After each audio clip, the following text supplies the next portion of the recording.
Well, it's Thursday. That means it's time for our regular retirement feature here on Classic Business, as always brought to you by Liberty. And financial advisors and wealth gurus seldom seem to be the bearer of good news when it comes to retirement.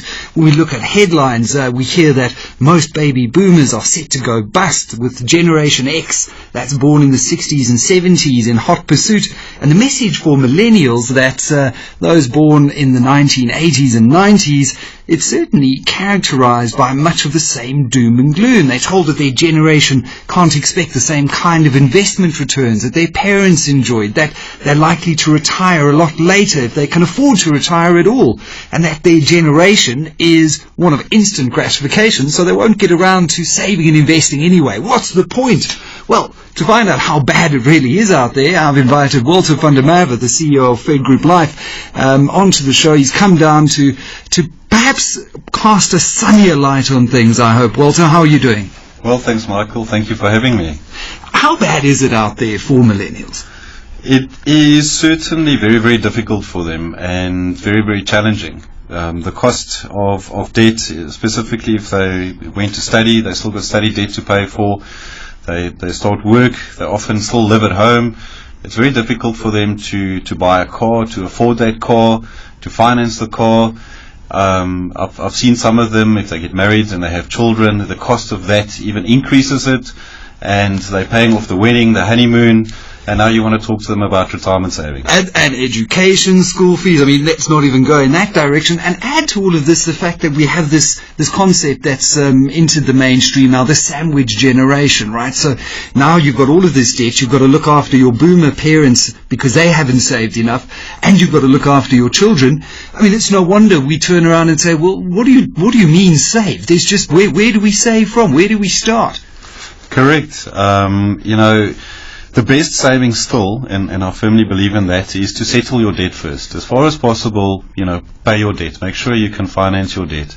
The reality of life is we can't do without it. We can't afford a house without incurring some debt. We can't afford to have a car without incurring some debt. The truth of it is, though, to buy what you can afford. Don't go for something you cannot afford. I've heard people taking the advice of being told that, you'll get a salary increase next year and the year thereafter, so you can buy up now. Yeah. That is the worst advice that you can get.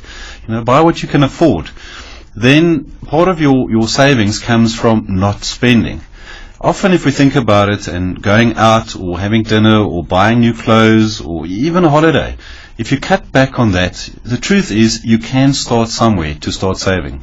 It's the consumption of availability.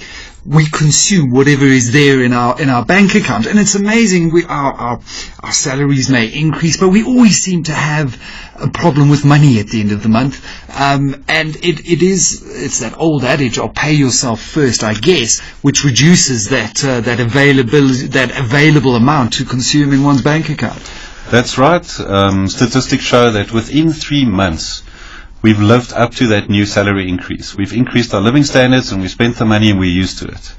So the best advice is to start somewhere, to put away some of that money that you would have spent into a savings product. And very quickly you'll see how that accumulates, how that builds up. The other advantage for us as human beings and the way we behave, once we've signed and put it in place and there's a monthly payment going off your account into the savings product, you forget about it. Then next year when you get your salary increase, you review what you're saving and you increase it proportionately. So where you get a salary increase, you increase your saving by the same percentage or the same proportion. And very, very quickly you'll see how that accumulates. And that's the key. That's where you need to start. And the wonderful magic of compounding sort of takes over. But I've got a question here about whether or not millennials are actually savers more than investors. And this is quite important because we see that they, through various financial crises and scandals and, access to information, it's created a sense of fear in the marketplace where people are saving at rates that are not going to return the sorts of compound growth that we need to save for retirement. We need to create investors. Correct. Now, my definition on the difference between investing and saving is, investing is where you typically have a lump sum of money that you can take and you invest it into products that are invested into shares, into property. There's a whole spectrum of underlying assets.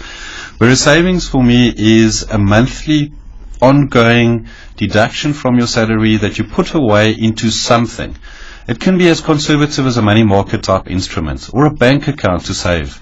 And once you've saved up, you've built a capital lump sum. Then you can take that capital lump sum and speculate if you like, take more riskier type investments to give you better growth. The risk adversity that's there is factual. I mean, we've all seen what's happened in the markets, market shocks that have taken place. So no wonder people are skeptical. No wonder people are concerned.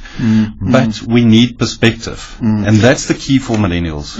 And you know, another distinctive characteristic of the millennial generation, they're a generation that have grown up with the internet. Largely, social media is dominant. And very often, and I see it amongst some of my, my friends, they would rather form a little group and do their own sort of investing and advise each other than trust a financial advisor. There seems to be a real breakdown in trust between the millennial generation in particular and the financial advisory community. Do you see this as a major stumbling block? I do. The part that I do like, though, is the fact that there is that trust amongst peers.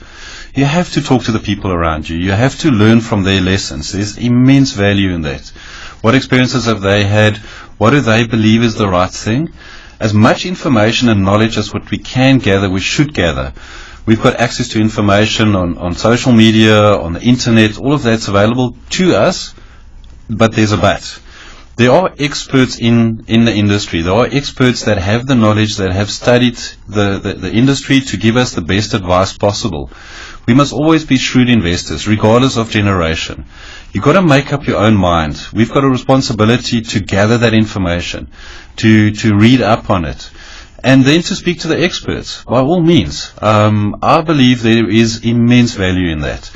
And there's a cost to it. And of course we evaluate that cost to determine whether we're getting what we paid for. I mean, after all, it is our hard-earned money that we're spending. And that is the nub of this at the end of the day, is that in the past, I think costs were exorbitant. That age or era is changing. There's a lot more transparency. There's a lot more focus on the issue of fees and the cost and value of investment advice. And it's really incumbent upon us to just interrogate whether or not we're getting that value. But that's an open conversation that we can start having now. Absolutely. I mean, ask the question, what is this costing me? And what are you earning from this? In giving me this advice, what are you earning for this? And then you can evaluate for yourself. Is this worthwhile? Yes or no? That is the beauty of consumer choice. We can make the decision to commit or not. And yes, the products that are out there have been restructured. It is our responsibility, like with anything changing. You know, what happened to our parents, that was a certain generation and that was a certain history and there was a certain availability. With technology, things have moved along. But it's also our responsibility to go out there and find out. Ask the questions. That's to me the truth of it. That is the heart of the matter, is educate yourself, go out there, do your due diligence, because you've got access to all of the information. It's just a click away. Walter, thanks so much for your time. It's a pleasure. That was Walter van der Merwe, CEO of Fed Group Life, talking millennials in this week's retirement feature, brought to you by Liberty.